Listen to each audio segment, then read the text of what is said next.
Homeless man carries a broken photograph when someone fixes it. A 30-year secret comes out. Asterisk every morning for 6 months. Frank Martinez had watched the same homeless man shuffle past his small photo restoration shop on Fifth Avenue. The man appeared to be in his 70s, with weathered hands and clothes that had seen better days. But what caught Frank's attention wasn't his appearance. It was the way he clutched a small, damaged photograph against his chest, like it was the most precious thing in the world.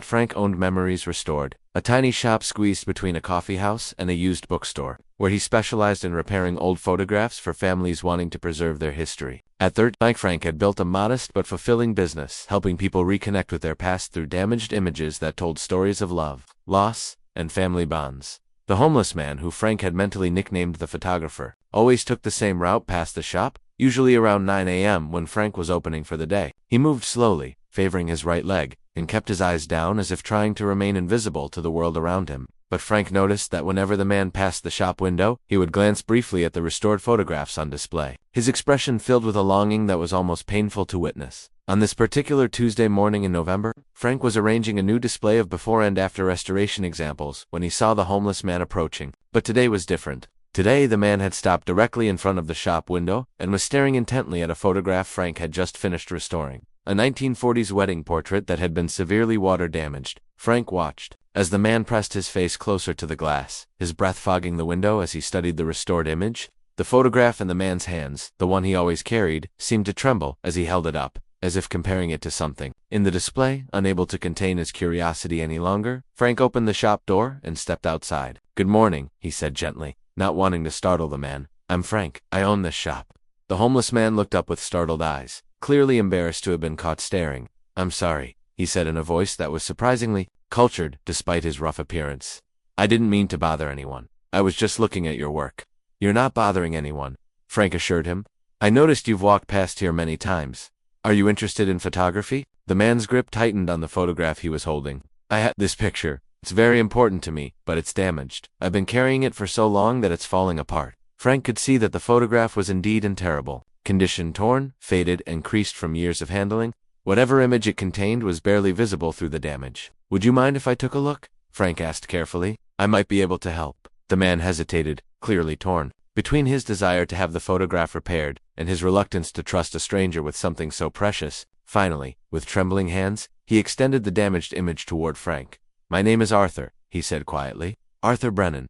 And this photograph. It's all I have left of my family." Frank accepted the photograph with the reverence of someone who understood that he was being entrusted with more than just a damaged image. He was being given someone's most treasured memory. As he examined the photograph more closely, he could make out the faint outlines of what appeared to be a family portrait, but the damage was so extensive that the details were almost impossible to discern. "Arthur, this is definitely repairable," Frank said, his professional eye assessing the work that would be required. "It will take some time and careful work, but I can restore this for you." Arthur's eyes filled with tears.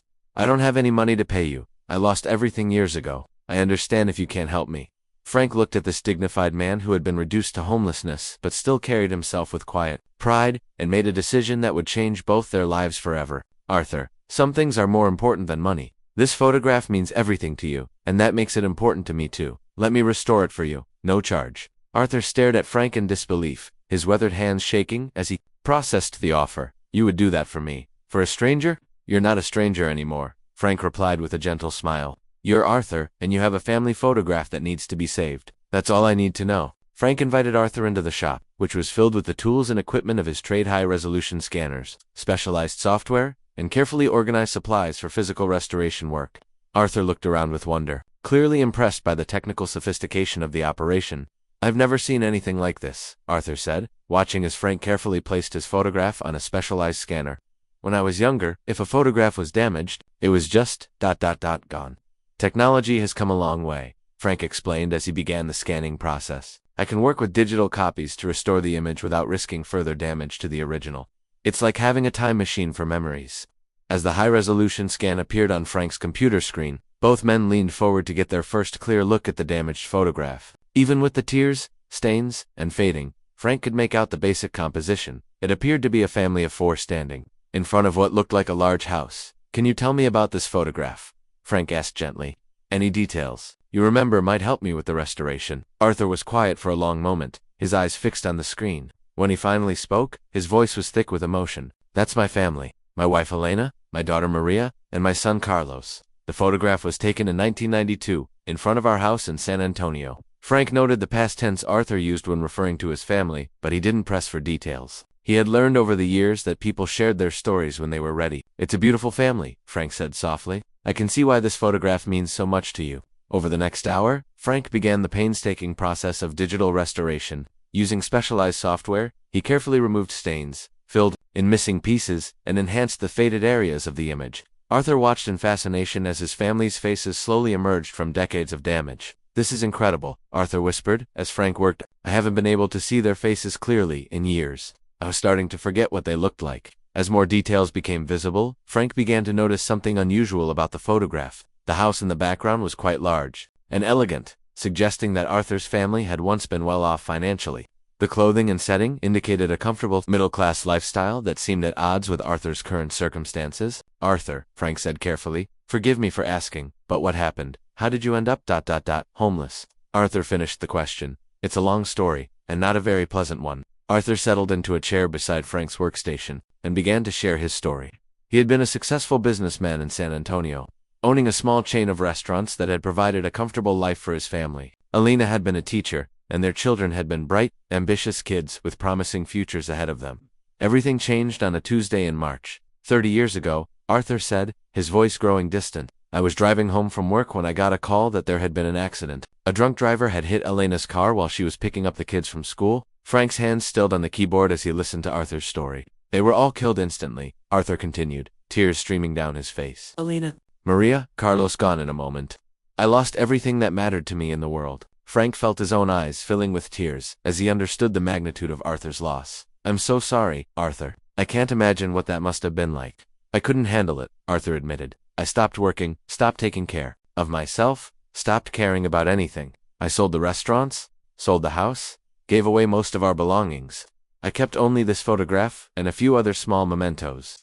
Arthur explained how grief and depression had consumed his life. He had wandered from city to city, unable to settle anywhere because every place reminded him of what he had lost. Over the years, his money had run out, his health had declined, and he had gradually slipped into homelessness. "I've been carrying this photograph for 30 years, Arthur said, looking at the image on Frank's screen. "It's the only proof I have that they existed, that we were a family, that I was once someone who mattered to other people." Frank was deeply moved by Arthur's story. He had restored thousands of photographs over the years, but he had never worked on one that carried such profound emotional weight.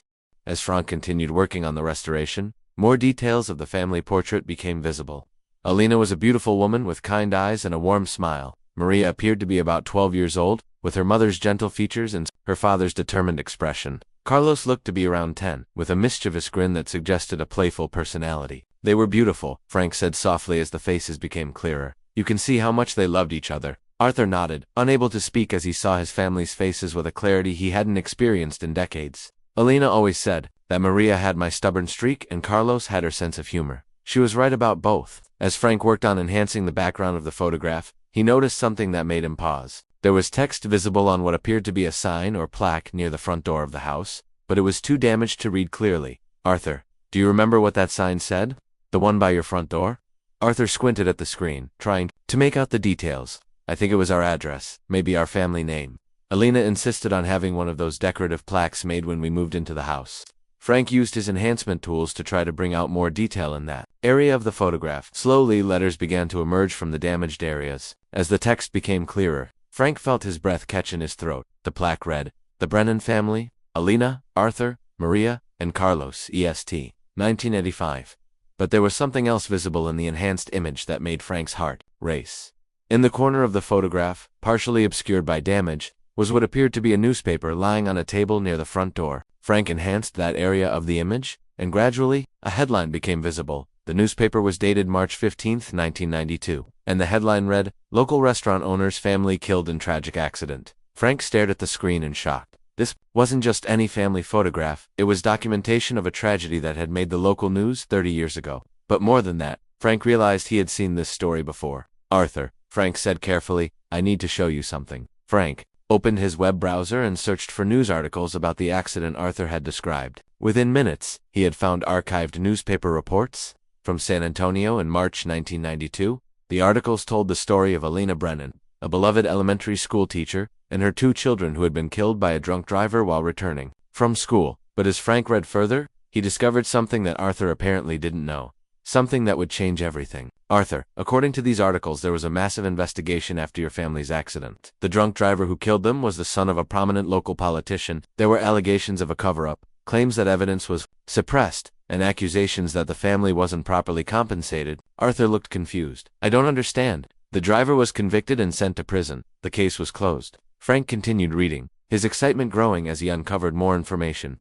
Arthur, it says here that there was a civil lawsuit filed on your behalf, but you disappeared before it could be resolved. The court set aside a settlement fund, waiting for you to claim it. Arthur stared at the screen in disbelief. A settlement fund? I never knew about any lawsuit. After the criminal trial ended, I couldn't deal with anything legal or official. I left town and never looked back. Frank's hands were shaking as he pulled up more recent information. Arthur, this fund has been sitting in a court account for 30 years, earning interest. According to this, you're entitled to over $2 million. The shop fell silent except for the hum of Frank's computer equipment. Arthur sat motionless, staring at the screen as if he couldn't process what he was seeing. $2 million, Arthur whispered. That can't be right. If there was money waiting for me, someone would have found me. They tried, Frank said, reading through the legal documents he had found online.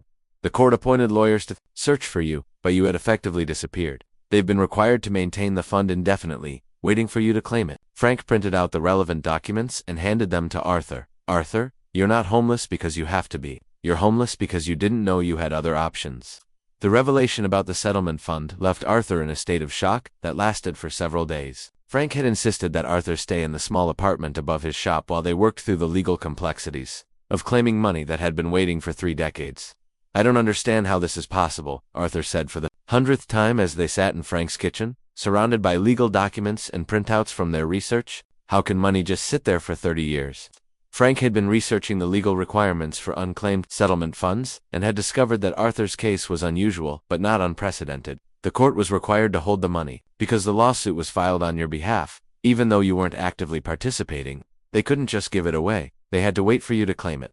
Frank had also contacted a lawyer friend who specialized in civil litigation to help Arthur navigate the process of claiming his settlement. The lawyer, Maria Santos, had been fascinated by the case and had agreed to help Arthur pro bono. Mr. Brennan, Maria explained during their first meeting, your case is remarkable not just because of the amount of money involved, but because of the circumstances. The original lawsuit alleged that the drunk driver's family used their political connections to minimize the criminal charges and avoid paying proper compensation to your family. Arthur listened with growing amazement as Maria explained the legal history of his case. The drunk driver, it turned out, had been the son of a city councilman who had used his influence to ensure that his son received a light sentence and that the civil liability was minimized. The lawyers who filed the lawsuit on your behalf were fighting not just for compensation, but for justice, Maria continued. When you disappeared, they couldn't continue the case, but they had already established enough evidence to secure a preliminary settlement. The process of claiming the money would take several weeks, involving court appearances, identity verification, and extensive paperwork. But Maria was confident that Arthur's claim was legitimate and that he would eventually receive the full amount, plus 30 years of accumulated interest. While they waited for the legal process to unfold, Frank continued working on the restoration of Arthur's family photograph. The enhanced digital version was nearly complete, showing Elena Maria and Carlos with a clarity and detail that brought them back to life. I want to do something special with this, Frank told Arthur as they looked at the restored image. I want to create a memorial piece that honors your family's memory. Frank had an idea for creating a large museum-quality print of the restored photograph, along with smaller images that told the story of Elena Maria and Carlos's lives. He had found other photographs of the family in newspaper archives and school records, creating a comprehensive visual tribute to their memory. Frank, you've already done so much for me, Arthur protested. I can't ask you to do more. You're not asking, Frank replied firmly. I'm offering. Your family's story deserves to be preserved and honored properly. As news of Arthur's situation spread through the small community around Frank's shop, other people began reaching out to help. The coffee shop next door started providing Arthur with free meals. The bookstore owner offered him books to read while he waited for his legal situation to be resolved, and several customers of Frank's shop donated clothes and personal items. Don't understand why everyone is being so kind to me, Arthur said one evening, as he and Frank shared dinner in the apartment above the shop. Because your story reminds people of what's really important, Frank replied. You lost everything that mattered to you, but you never lost your dignity or your love for your family. That's inspiring to people. Frank had also been thinking about his own life and priorities since meeting Arthur. Running a small photo restoration business had always felt meaningful, but helping Arthur had shown him the true power of preserving memories and connecting people with their past. "Arthur, I want to ask you something," Frank said. "When you get your settlement money, what are you going to do?" Arthur was quiet for a long moment. "I honestly don't know. For 30 years, I've just been surviving day by day. I never thought about having a future again." "Well, you have a future now," Frank said gently, "and you have choices. What would Alina want you to do?" Arthur's eyes filled with tears as he considered the question. "She would want me to live again, to find purpose, to help other people, to honor their memory by doing something meaningful. With the time I have left, then that's what you'll do," Frank said with conviction. 6 weeks after Frank first scanned Arthur's damaged photograph, they stood together in a courtroom in San Antonio as a judge officially awarded Arthur his settlement. The final amount, including 30 years of interest, came to $2.7 million, more money than Arthur had ever imagined having. "Mr. Brennan," the judge said, "I want you to know that this court has been waiting for you for 3 decades. Your family's case was a tragedy that touched many people in this community, and we're grateful that you've finally been able to claim what was rightfully yours." Arthur accepted the settlement with quiet dignity, but Frank could see that he was overwhelmed by the magnitude of what was happening. After 30 years of homelessness and grief, Arthur suddenly had the resources to rebuild his life in any way he chose. "What now?" Arthur asked as they left the courthouse together. "Now we go home," Frank replied, "and we figure out how you want to spend the rest of your life." Arthur had asked Frank to return to San Antonio with him, wanting to visit the places where he had lived with his family and to see how the city had changed over the decades. They drove past the site where his restaurants had once stood, visited the school where Alina had taught, and finally stopped at the cemetery where his family was buried. Standing at their graves for the first time in 30 years, Arthur placed the beautifully restored photograph of his family on Alina's headstone. "I'm sorry I stayed away so long," he whispered. "I'm sorry I gave up on living when you would have wanted me to keep going." Frank stood back respectfully, understanding that this was a private moment between Arthur and his family. When Arthur was ready, they returned to the car and began the drive back to Frank's shop. "I've made a decision," Arthur said during the long drive. "I want to use this money to help other people who are going through what I went through, people who have lost everything and don't know how to start over." Arthur's plan was ambitious but heartfelt. He wanted to establish a foundation that would provide comprehensive support for people experiencing homelessness, particularly those dealing with grief and trauma. The foundation would offer not just housing and food, but counseling, job training, and most importantly, help in preserving and restoring the memories and connections that gave people's lives meaning. "I want to call it the Alina Brennan Foundation," Arthur explained. Alina always believed that everyone deserved dignity and support, especially during their darkest moments. Frank was deeply moved by Arthur's vision. "That's exactly what Alina would have wanted. You're going to help so many people." Arthur also had plans for Frank's role in the foundation. He wanted to expand Frank's photo restoration business, creating a program that would help homeless individuals preserve their own family photographs and memories. "You showed me that memories can be restored, that the past doesn't have to be lost forever," Arthur told Frank. "I want to give that gift to other people who have lost everything." The Alina Brennan Foundation officially launched 6 months later, with Arthur as its director and Frank as the head of its memory preservation program. The foundation's first facility was a comprehensive support center that provided housing, counseling, job training, and photo restoration services for homeless individuals and families. "Every person who comes through our doors gets the same thing you gave me," Arthur explained to the foundation's first clients. "They get to be seen as human beings with stories worth preserving, memories worth saving, and futures worth fighting for." The photo restoration program became one of the foundation's most popular services. Frank trained volunteers to help people repair and preserve their damaged photographs, understanding that these images often represented the only connection homeless individuals had to their past lives and identities. "It's amazing how much hope you can restore along with a photograph," Frank observed as he watched Arthur work with a homeless veteran who had been carrying a damaged picture of his children for years. Arthur had also reconnected with some of his old friends and colleagues from San Antonio, many of whom were amazed to learn that he was still alive. Several of them joined the foundation's board of directors, bringing additional resources and expertise to Arthur's mission. "Arthur always had the biggest heart of anyone I knew," said his former business partner, who had searched for Arthur 4 years after his disappearance. "It doesn't surprise me that he's using his second chance to help other people get theirs." 2 years after Frank first restored Arthur's family photograph, the Alina Brennan Foundation had helped over 500 homeless individuals transition back into stable housing and employment. The foundation's innovative approach, combining practical support with emotional healing and memory preservation, had become a model for similar programs across the country. Arthur now split his time between running the foundation and traveling to speak about homelessness and the importance of treating every person with dignity and respect.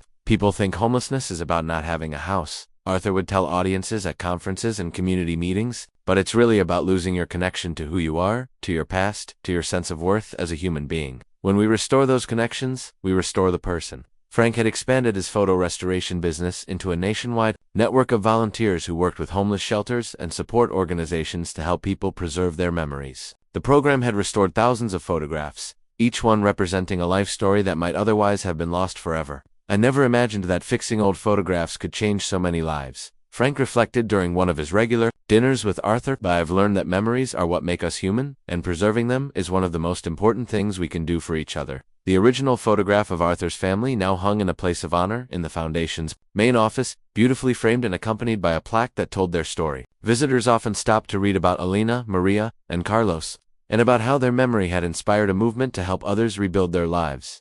Arthur had also established a scholarship fund in his family's name, providing educational opportunities for children who had experienced homelessness or family trauma. The first recipients of the Alina Brennan Memorial Scholarships were graduating from college, many of them planning careers in social work, counseling, and other helping professions. Alina always believed that education was the key to breaking cycles of poverty and despair, Arthur explained at the scholarship ceremony. These young people are living proof that she was right. Frank had become like a son to Arthur, and Arthur had become the father figure that Frank had never had. Their friendship, born from a chance encounter over a damaged photograph, had grown into a family bond that sustained both of them. You know, Arthur said one evening as they worked together in Frank's shop, carefully restoring a photograph for a homeless woman who had been carrying it for 15 years. I used to think that losing my family was the end of my story, but I realize now that it was just the end of one chapter. What's the new chapter about? Frank asked, though he thought he already knew the answer. It's about learning that family isn't just about blood relations, Arthur replied. It's about the people who see you when you're invisible, who believe in you when you've given up on yourself, and who help you remember that your life has meaning and purpose. Arthur paused in his work, looking around the shop that had become a second home to him. It's about understanding that sometimes the most broken things can be restored to something even more beautiful than they were before. The photograph they were working on showed a young mother with her two small children, taken before addiction and mental illness had cost her custody and led to her homelessness. As Frank and Arthur carefully repaired the damage, the woman's face emerged with startling clarity, showing the love and hope that still existed beneath years of pain and loss. There she is, Arthur said softly as the restoration revealed the woman's smile. There's the mother she still is, underneath everything that's happened to her. Frank nodded, understanding that they weren't just fixing a photograph, they were helping someone reconnect with who she had been, and who she could be again. Their story reminds us that everyone carries invisible photographs in their hearts, memories of love, loss, and the people who have shaped their lives. Sometimes those memories become damaged by trauma, addiction, or despair, but with patience, skill, and compassion, they can be restored to their original beauty. Most importantly, it shows us that the most profound healing often comes not from fixing what's broken, but from helping people remember what was never truly lost, their dignity, their worth, and their capacity to love and be loved. If this story touched your heart and reminded you of the power of preserving memories and honoring every person's story, please subscribe to our channel. We share stories of hope, restoration, and the incredible ways that small acts of kindness can reveal life-changing secrets and transform lives forever. Hit that subscribe button and join our community of people who believe that everyone's story matters, that memories are sacred, and that sometimes the most beautiful discoveries are hidden in the most damaged places.